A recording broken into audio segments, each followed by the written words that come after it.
right, it is Friday, the first of the month, the last before the Super Bowl and the end of the season. This is your weekly North News.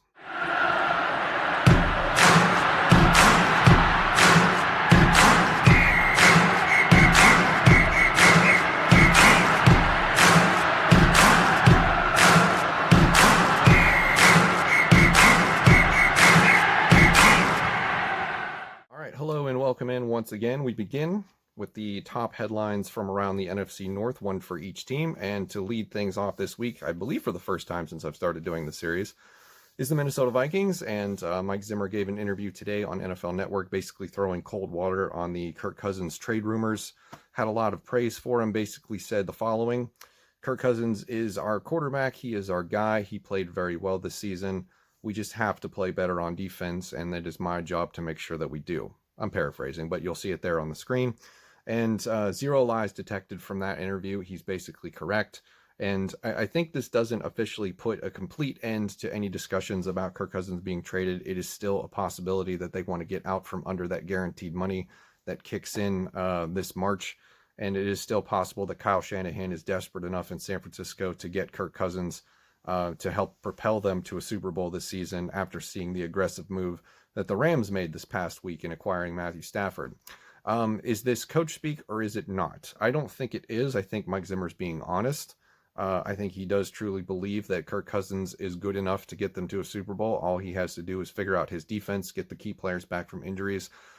Is that a naive approach? It probably is, because I believe that if you are in the same system for 7 years and it has yielded nothing except for a few playoff wins every couple of years, I don't know what else you can expect to accomplish continuing on the same path. But he's an NFL coach, and I am not. I'm sitting here recording a YouTube video, and he makes all the decisions. So I don't know if it's completely up to him whether or not Rick Spielman can override this and put themselves on a path to get Deshaun Watson. But Deshaun Watson coming to Minnesota is not a guarantee. He basically has veto power with his no trade clause.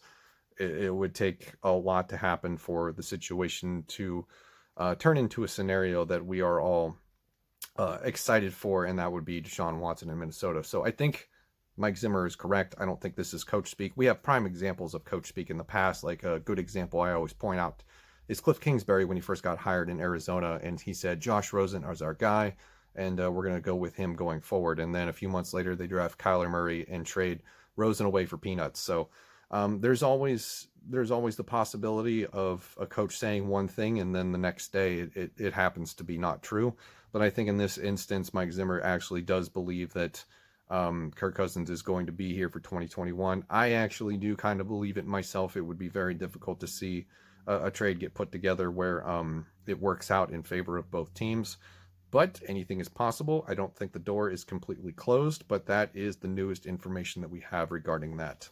Moving on to the next team, we have the Lions, and not a real news headline for them this week, but more speculation after the Matthew Stafford, Jared Goff trade, and the speculation that has popped up, especially online and in the podcast community as well, is the question of Jared Goff being the future quarterback for the Detroit Lions. And I honestly don't know. Goff is a young quarterback. He's played very well. There is truth to the talking points that he was not a good fit for the Rams system, and he caused them a lot more problems than he did alleviate. So maybe a change of scenery will be good for him. He's out of the Sean McVay offense, which is both a good thing and a bad thing, because I think that offense is well built for offensive production, as we've seen over the last few years. And the 2018 run made Jared Goff look very good. It just hasn't gotten any better. So Anthony Lynn being the offensive coordinator in Detroit should definitely help him with the change of scenery. And the question is going to be, what offensive weapons does he have around him, at least for this year, because all of their wide receivers are free agents. So getting back to the point, whether or not he's the future of the team is something that we won't, I think, know the answer to until the end of the season. And we might actually get a better idea of that when it comes to the NFL draft, because they own, I believe, is the 7th overall pick, a top 10 pick. They're in quarterback range. They could get a Justin Fields or a Trey Lance. If they get a Justin Fields, I think the leash on Jared Goff is way shorter. If they get a Trey Lance, I think he's secure for at least one season. He's got a year to prove himself. But ultimately, I don't know if they view Jared Goff as the guy for the next 10 years. They seem to think so right now. But as we just talked about in the previous segment, anything can change.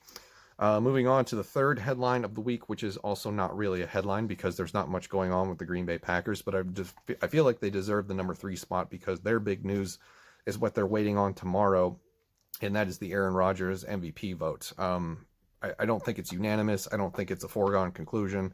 I think it's likely that Aaron Rodgers will be awarded his third career MVP tomorrow night when they tally the votes and announce the winner. So other than that, pretty slow news week for Green Bay.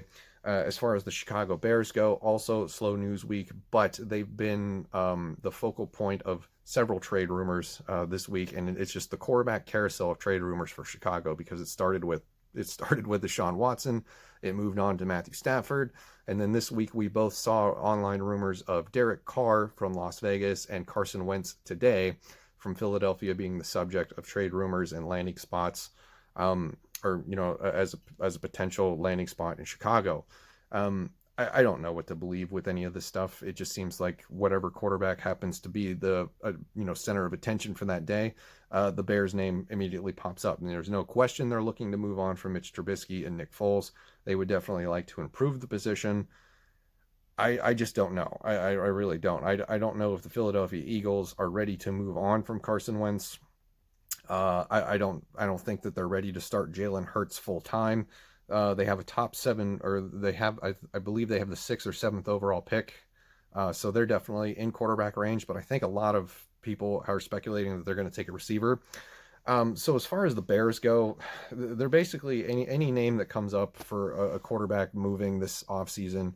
You can basically, put them in the category that they might wind up in Chicago, and there would be some truth to that. The reason I put this last is because I just don't know if I believe any of this because it changes every other day which quarterback they're going after. So that is the news of the week for the NFC North. Speculation, rumors, all of it all together in one nice little package. So I will see you tomorrow for another video and next week after the Super Bowl. Have a good one.